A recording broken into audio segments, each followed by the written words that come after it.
ಹೋರಾಟಗಳಿಂದ ಏನು ಆಗೋದಿಲ್ಲ.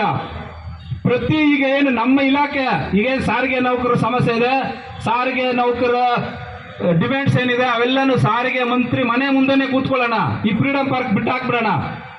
ಯಾರೋ ಕೆಲವರು ಕೂತ್ಕೊಂಡು ಈ ಬಡವರನ್ನೆಲ್ಲ ತುಳಿಯೋದಕ್ಕೆ ವ್ಯವಸ್ಥಿತವಾಗಿ ಯೋಚನೆ ಮಾಡಿ ಇನ್ನೆಲ್ಲೋ ಬೆಂಗಳೂರಲ್ಲಿ ಎಲ್ಲೋ ಮಾಡಬಾರ್ದು. ಯಾವುದೇ ಸಮಸ್ಯೆ ಆಗಲಿ ಇಲ್ಲಿ ಕೂತ್ಕೊಳ್ರಿ. ಇಲ್ಲಿ ನಾವು ಕೂತ್ಕೊಂಡು ಗಂಟೆ ಮಾತಾಡಿದ್ರೆ ಯಾವನು ಕೇರನಲ್ಲ, ಯಾರು ಬಂದು ನೋಡ್ತಾರೆ, ಯಾರು ಬಂದು ನೋಡಲ್ಲ. ಅದೇ ಅವ್ರಿಗೂ ಬೇಕಾಗಿದ್ದು. ಅದೇ ಎಲ್ಲಂದ್ರೆ ಅಲ್ಲೇ ಕೂತ್ಕೊಂಡು ನಮ್ಮ ಪ್ರತಿಭಟನೆ ಮಾಡಿ ನಮ್ಮ ಹಕ್ಕು ನಾವು ಪಡ್ಕೊಳ್ಳೋಕೆ ಗಂಟ ಈ ವ್ಯವಸ್ಥೆ ಸರಿ ಹೋಗೋದಿಲ್ಲ. ಇನ್ನು ನಮ್ಮ ಈ ಹೋರಾಟದಲ್ಲಿ ಹೆಚ್ಚಿನ ಜನಸಂಖ್ಯೆಯಲ್ಲಿ ನಾವು ಸೇರಬೇಕಾಗಿತ್ತು. ಇವತ್ತೇನು ನಿಮ್ಮ ಹಿಂಬಾಕಿ 2.5-3 ಲಕ್ಷ ಇದೆ ಅಂದರೆ ಅದೇನು ಸುಮ್ಮನೆ ದುಡ್ಡಲ್ಲ.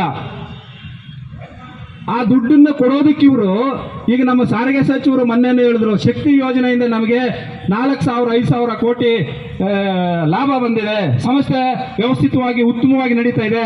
ಹಿಂದಿನ ಸರ್ಕಾರ ಎಲ್ಲ ಹಾಳು ಮಾಡಿದ್ರು, ನೀವು ಬಂದು ಒಳ್ಳೇದು ಮಾಡಿದ್ರ.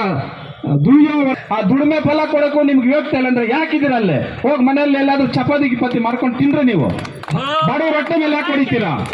ನಾಚಿಕೆ ಆಗ್ಬೇಕು, ನಿಮ್ಗೆ ಮಾನ ಮರ್ಯಾದೆ ಇಲ್ವಾ?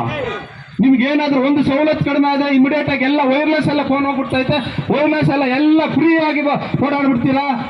ಅದೇ ನಾಚಿಕೆ ಮಾನ ಮರ್ಯಾದೆ ಇಲ್ಲ ಅಂದ್ರೆ ನೀವು ಯಾವ ತರ ಸೀಮೆ ಮನುಷ್ಯತ್ವ ಇದೆ? ನೀವು ನೀವು ಮನುಷ್ಯರಾದವರು ಮನುಷ್ಯತ್ವಕ್ಕೆ ಬೆಲೆ ಕೊಡಬೇಕು. ಹೌದು, ನಾನು ಮನುಷ್ಯನೇ, ಅವರು ಮನುಷ್ಯರೇ.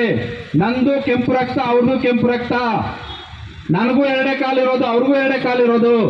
ಈ ಸಮಾನತೆ ತಿಳ್ಕೊಳ್ರಿ, ಇಲ್ಲಾಂದ್ರೆ ನೀವೆಲ್ಲ ಹಾಳಾಗೋಗ್ತೀರಾ. ಒಂದು ಮರದಲ್ಲಿ ಕಾಯಿ ಹಣ್ಣಾಗಿ ಉದುರ್ಬೇಕಂದ್ರೆ ಅದು ಎಲೆ ಮರದಲ್ಲಿ ಇದ್ರೆ ಹಣ್ಣಾಗಿ ಉದುರುತ್ತೆ. ಅದು ಮೆರಿತಾ ಇದ್ರೆ ಕಲ್ಲು ಹೊಡೆದು ಉದುರಿಸ್ಬಿಡ್ತಾರೆ. ಹಾಗಾಗಿ ನಿಮ್ಮ ಸರ್ಕಾರಕ್ಕೆ ನಾವು ಕಾರ್ಮಿಕ ವರ್ಗದಿಂದ ಎಚ್ಚರಿಕೆ ಕೊಡ್ತಾ ಇದ್ದೀವಿ.